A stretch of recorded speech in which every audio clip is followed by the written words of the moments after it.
Good morning. This is Jason Dean coming live at you again for another Film Fanatic show. It is 9:50 on a Friday morning. Beautiful day. Fall is here. Yesterday or last night, well, actually, yesterday morning was the first day I actually turned on the heat. Um, it's October 10th, so it's kind of, I guess, that time. I have a little separate building on my property, which is my rehearsal studio, my practice space, and I yesterday morning was the first time I had to turn the heat on because it was chilly, it was cold, and then I usually try to hold out as long as I can, and then last night at around like 9:30 or 10, I had to turn the heat on in the house. So yep, it's that time of year. Anyway, today's going to be a different show, a different kind of a show, and I think it's really an exercise in just context. When you watch something or you hear something in a certain kind of context, even if it's something, it could be an album or it can be really anything in the arts. But if you watch it in a certain kind of context, to a degree, a certain frame of mind, it can be a very different experience for you. As opposed to watching it obviously in a different state of mind. So I had that experience last night, and I wanted to talk about this show. I originally was set out.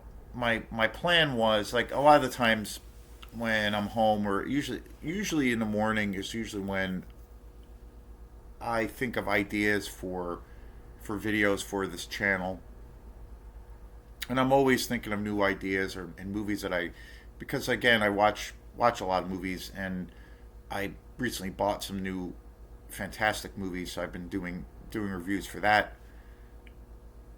But I'm always brainstorming with new ideas and new things I can think about.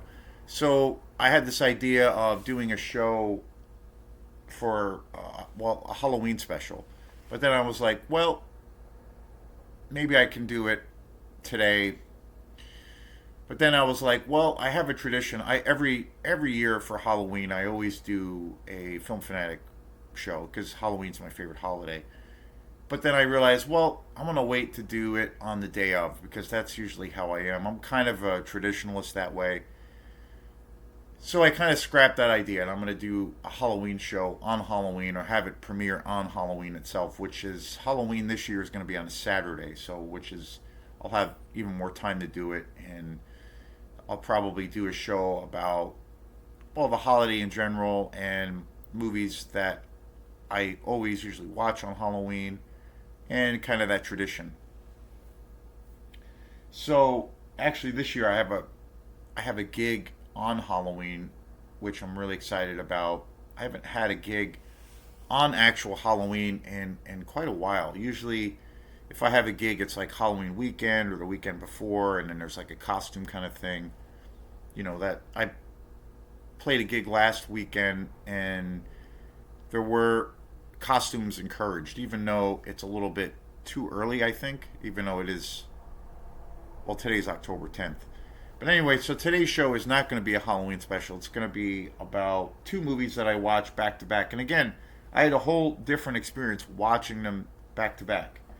And these are movies I've definitely talked about before and I've done reviews on, but this was a whole different experience because for the first time, which sounds kind of funny, I guess, I watched both of these movies literally back to back, and I realized I've never actually done that. So I'm going to be talking about the first two Halloween movies.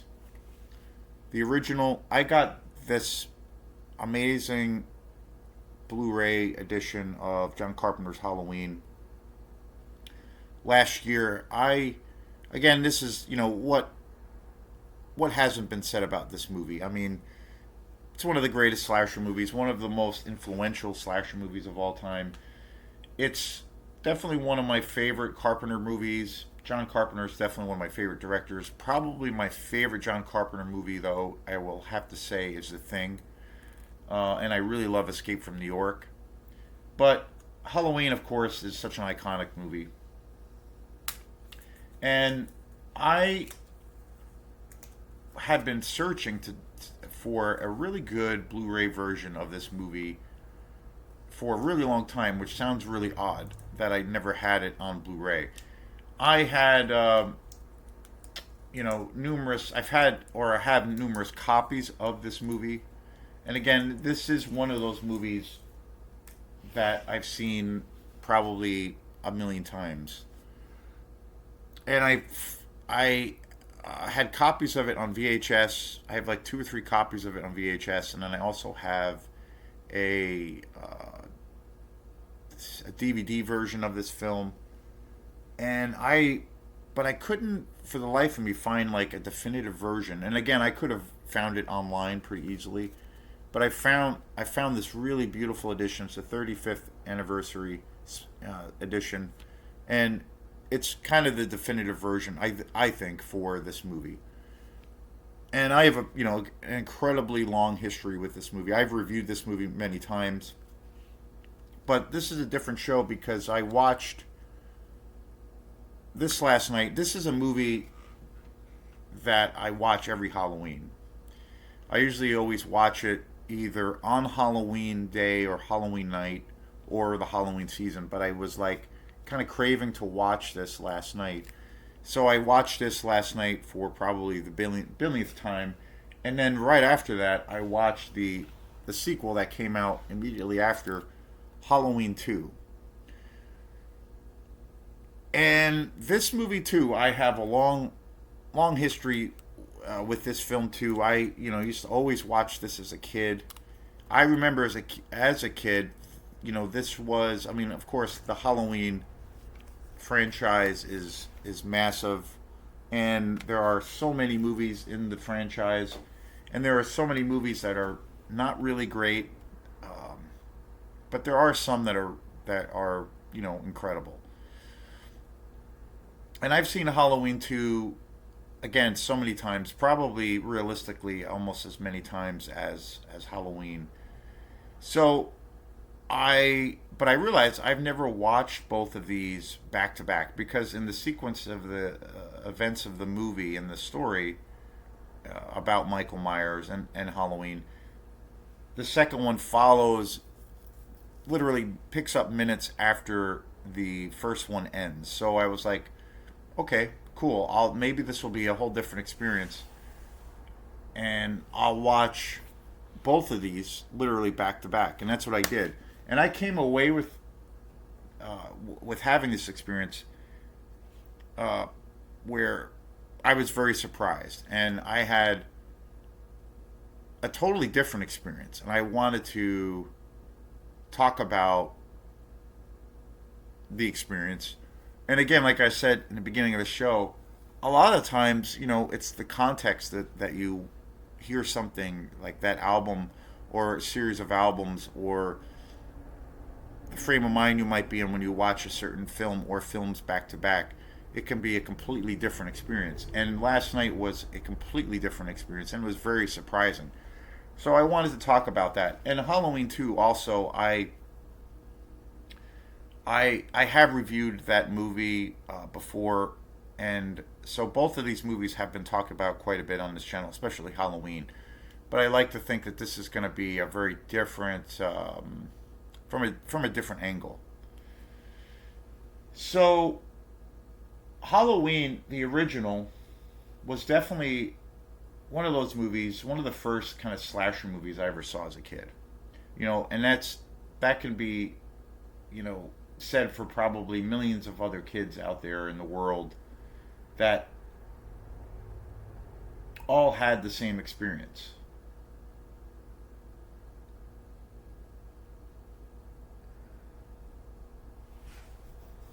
And again, it was a movie I remember was some of my earliest recollection as a kid. When I first saw Halloween, it was one of the movies that I guess truly scared me as a kid. It really was. It was, I think, the first time I ever saw Halloween, the original,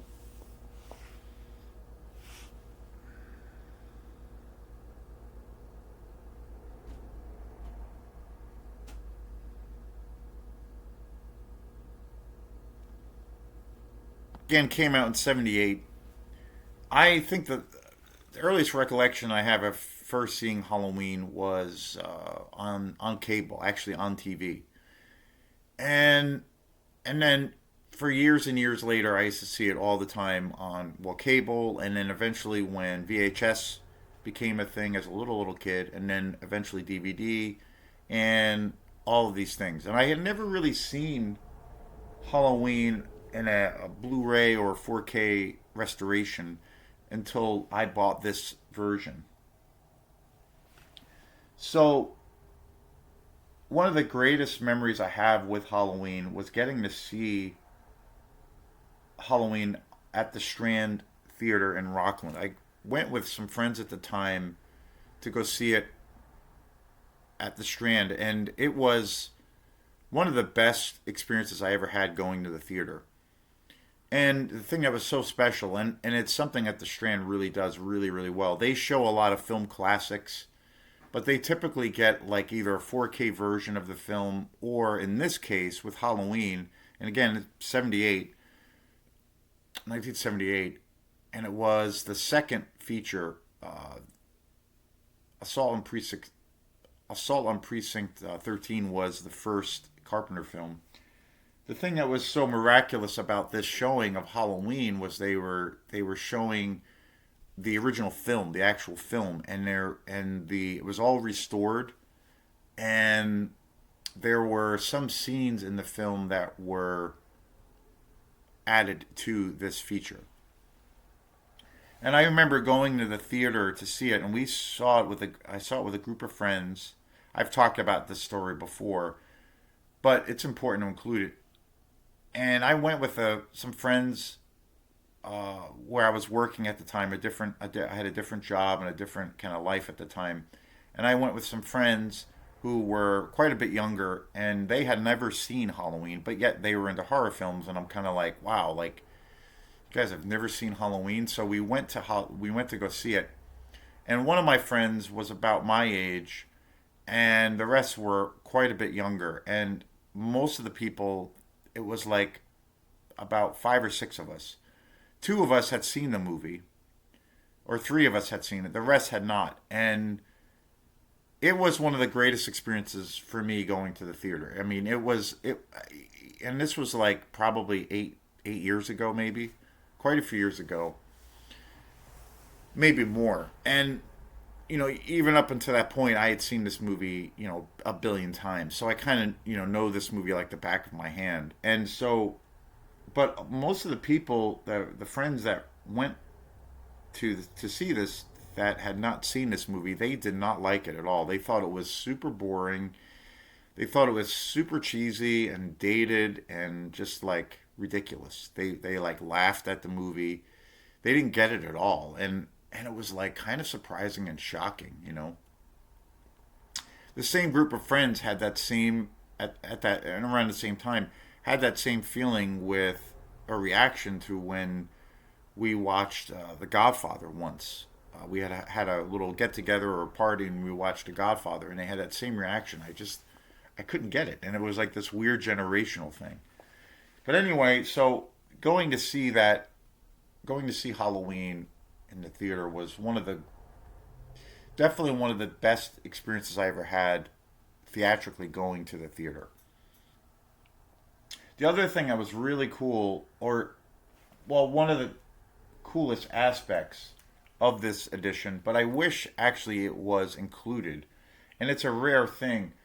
The the version of Halloween that was shown on cable, and then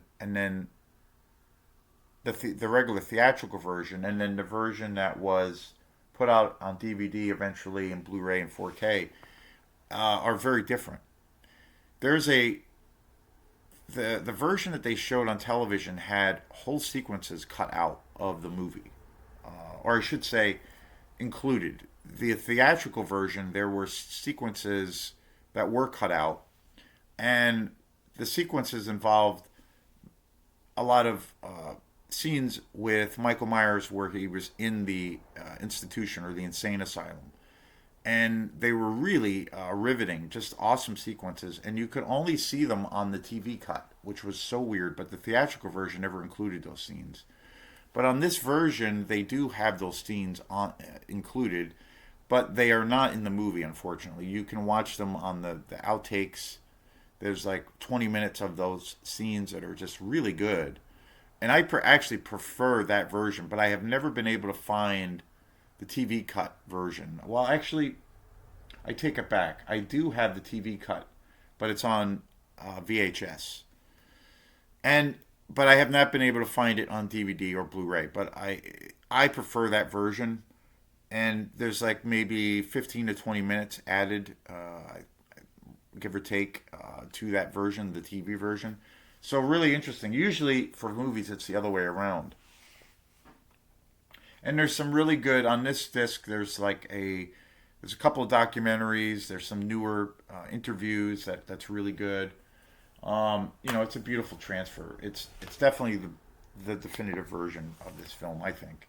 But I do wish it had that TV cut, because usually it's the other way around. Usually for television they cut the shit out of a movie, or when something gets in syndication. So so anyway, I watched this again last night, and 1978, the second feature, full length feature by John Carpenter, and I still think that this movie is just awesome. Dean Cundy, who is one of my favorite cinematographers, probably my favorite cinematographer. He did all the cinematography for all of the Carpenter films. Amazing. There's so many great shots in this movie. Of course, the iconic music. And this movie was one of the first, like, truly independent films that went on to, kind of set the world on fire. It was commercially at first not very successful, but over a period of time, this movie made a lot of money. Sometimes people think that this movie was right away out of the gate this global phenomenon in the box office, but actually wasn't. It actually did not do very well when it came out, but then over a period of time, people started seeing this movie.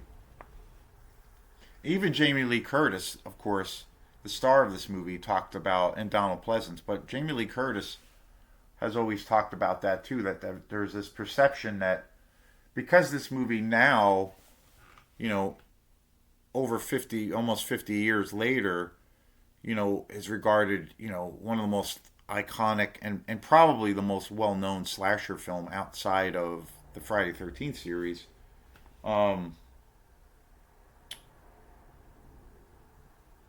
That there's this perception that Jamie Lee Curtis's career after Halloween just exploded. And I've seen lots of interviews with her where she said, well, it took her a long time. The phone didn't start ringing after Halloween came out, because initially it had a very slow track record, and then over time it got popular. Whereas the Friday 13th series, especially the first one, when that came out, that was massive. But Halloween took a very long time, and it took her a long time, Jamie Lee Curtis as an actress, to get traction, and then she became one of the most iconic kind of final girls in the world of horror. And of course, everything has been said. What else can you say about Halloween? But it's still, watching it again last night for the 1 billionth time on Blu-ray. I think it still totally holds up. It's still got some amazing sequences, really great suspense. And the other thing that I love about this movie is it definitely sticks with that kind of theme of less is more. Like, you don't see Michael Myers or the Shape until maybe an hour into the film, and I love that there's that restraint around the film. And of course, this was years before any kind of digital effects and CGI, and it's all practical effects. It's not a very gory movie compared to most slasher movies, but there's a real ominous, you can feel Michael Myers' presence in this movie, and it's very ominous. And even when he's not in the scene, you can kind of feel his presence, which I really like. And that's one of the strengths of the last film, Halloween Ends, which pretty much everybody and their grandmother hates. I actually really love that movie. That's one of the strengths of that movie is that same kind of essence of how they treat Michael Myers' character. He's barely in it, but you feel his presence. But anyway, so yeah, I feel like Halloween and Halloween the original just totally holds up. It's it's got some silly parts. Some of the dialogue's a little silly and clumsy and campy, but overall, it's still I still feel like it's a masterpiece. I think it's definitely one of the greatest slasher movies ever made. This transfer of it, finally getting it on Blu-ray, it's the pretty much the best version that I think you can find out there on the market. It still holds up. I think overall in pretty much every way. So right after I finished Halloween, I immediately put in Halloween 2, which was the immediate sequel after Halloween. And it literally takes place like 5 minutes from where the first one ends. And I've seen this movie. I grew up watching this movie all the time. And I've seen this movie just about as many times as a kid. And as far as the whole Halloween series, like the other ones that came, the only other, like at that time, well, years, maybe 15, 20 years later, but the newer, more modern ones that came out, the only one I really think is really, really awesome is the Halloween H2O. I think that movie is super amazing. The Curse of Michael Myers, where they kind of introduced this whole like cult idea, is kind of funny and kind of cool. And then but I have to say, and a friend of mine, I was telling him about me watching, that I was watching both of these movies together, and he said, "Yeah, I'm going to say something controversial. I think the third one, Halloween 3: Season of the Witch, is the best one ever made, and that's his favorite." And I have to say, I love that fucking movie to death. I think that movie is so amazing, and I think there's a lot of weird parallels between Season of the Witch and also Halloween Ends. Both movies that were hated by the public, hated by the critics because they are so radically different. But over time, they've both kind of, especially Season of the Witch, have become these cult classics. And I think I see the same thing happening for Halloween Ends. But anyway, um, again, this is like, it's interesting because I've never, as many times as I've seen both of these films, I've never watched them back to back. So immediately after I finished watching Halloween, I put in Halloween 2, which literally picks up 5 minutes after the first one. And overall, I would say Halloween 2 is um, a movie I've seen just about the same amount as the first one. But Halloween, the original, I watch every year for Halloween. But I think it's been quite a few years, or a few years since I've seen since I've seen Halloween 2. It's probably been about 3 to 5 years since I've actually watched this whole movie. So it was a very different experience last night. So I picked up this Blu-ray version of this movie probably a few years ago, and again, same kind of history with this movie. I grew up watching this on cable. This was on syndication all the time as a kid, and then eventually seeing it on VHS and then on DVD. So, and I bought this Blu-ray version, and this is like a pretty. It's okay. The quality of this, it's kind of like a low grade Blu-ray version of the film. It's still pretty good. It's better than DVD, but it's not a really great version. It's a little bit transfer is a little bit crappy, but it was worth having. I got this for $5, like at Goodwill or something. And the other thing about this, and again, I hadn't watched this in a few years. The other thing I always forget about this movie, the first Halloween came out in 78, and then Halloween 2 came out in 81, so just a couple of years later. And I always forget that this movie was not directed by John Carpenter. It was directed by Rick Rosenthal. And so I immediately watched this right after, and I have to say, this movie fucking sucks. I thought this movie, watching it, and again, it's so odd because I've seen this movie so many times, and I have it's for me like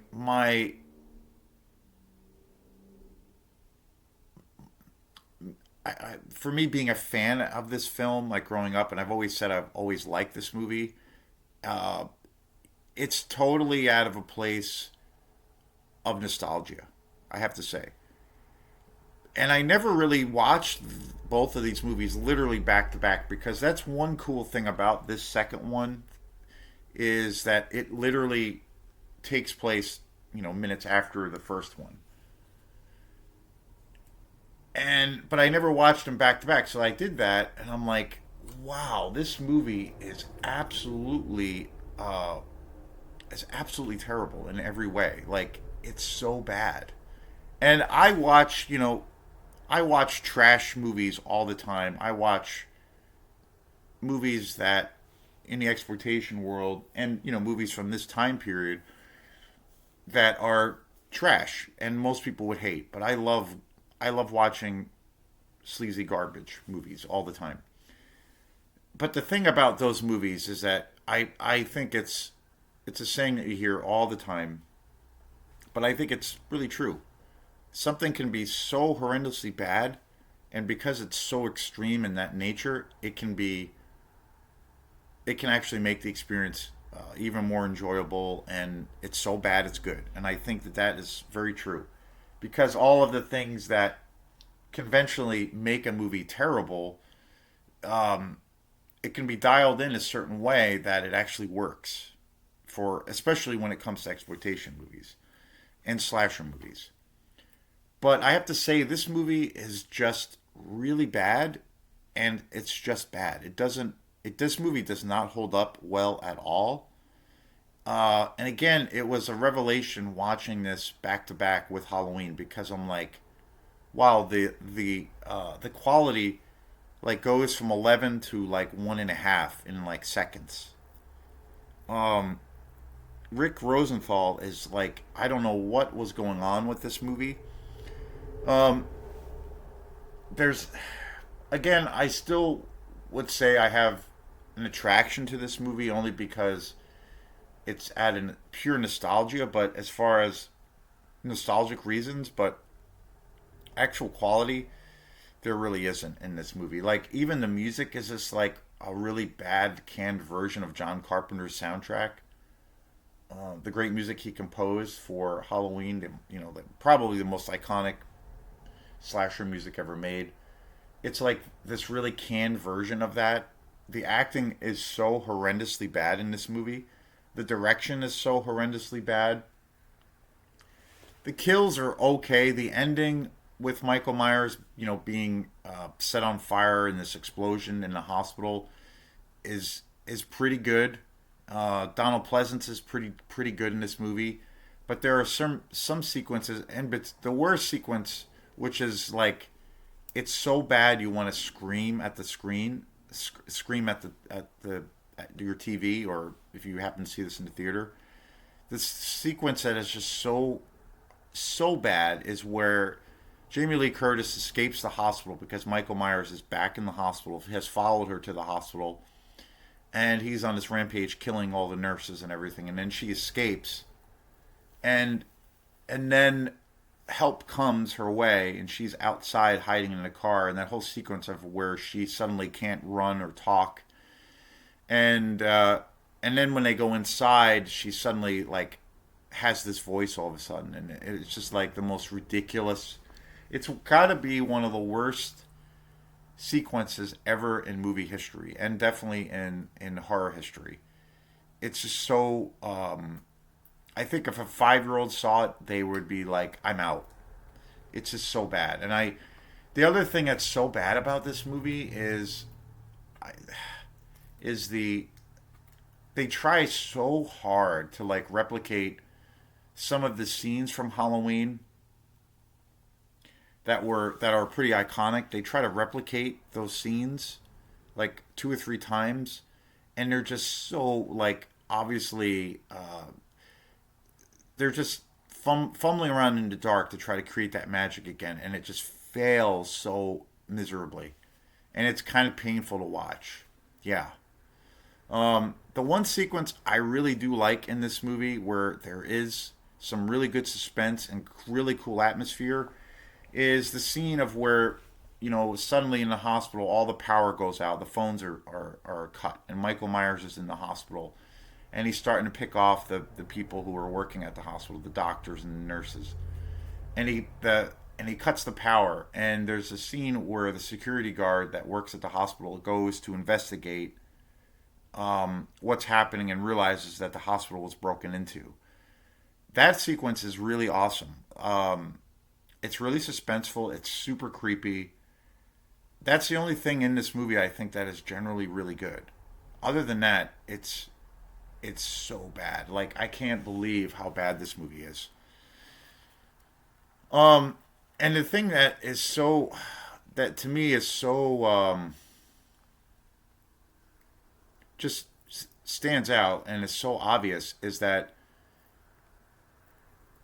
the producers and the filmmakers were trying so hard to capitalize on the success, the eventual success of the original. And they were trying so hard to replicate the same world. And this movie just feels so incredibly ham-handed, and it feels so rushed. Like they're trying their damnedest to like make this stand tall with the original, and it just fails in almost every conceivable way. The direction is so bad, and again, this is a slasher movie. It's a part of the whole exploitation world, and it's a primetime example of what the world of exploitation is. Trying to capitalize on a film's success, but it's so bad, it's just bad, and yeah, and Jamie Lee Curtis's performance even in this film is just so like transparent. Like it's literally you can just see the dollar signs in her eyes. She was just doing this to try to like make money, and there's no depth to her character. There's the other characters are in this movie, the people that work at the hospital and like the ambulance driver and some of the other characters in this movie are just painful to watch, and they are so transparent. There's no life to them in any way, shape, or form. I was amazed. I almost didn't make it through it, but I did. And I watched both of these back to back. I finished the second one, but holy mackerel, what a different experience this was watching it in this context. So yeah, very different experience watching both of these back to back. I mean, Halloween, the original '78, totally stands up. It's still a masterpiece. I do say my favorite Carpenter movie though is still probably The Thing, and probably my favorite in the series is probably Halloween 3: The Season of the Witch.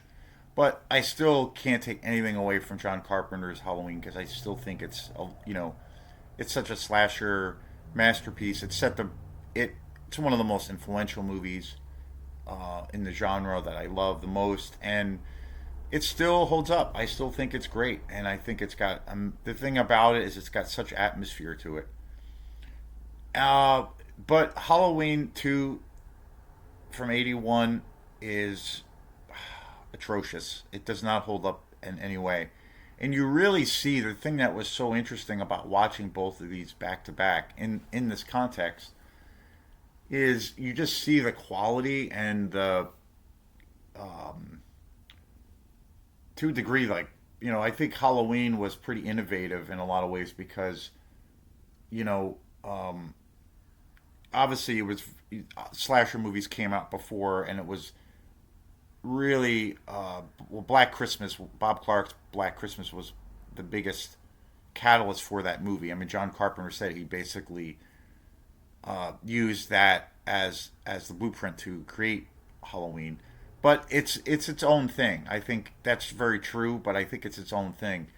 But I think the atmosphere of the Halloween that it created was amazing. Kind of the less is more approach with the reveal of Michael Myers, and it really feels like it's like an authentic experience. Like you really feel like you're in that season of Halloween. The music, so yeah, it still holds up better than ever. But the second one is just you just see the quality go down, and it just feels really forced. It feels like they were trying so hard to replicate the same thing, tell the same story, and it was handled by people that were not as smart. So yeah, really really bad movie. I lost a lot of respect for it after watching it in the context of both movies because you just see it's like this really interesting experience doing that. So anyway, I wanted to do a show on kind of this different perspective on the Halloween movies, the first two. So thanks again, and we will see you next time. Peace.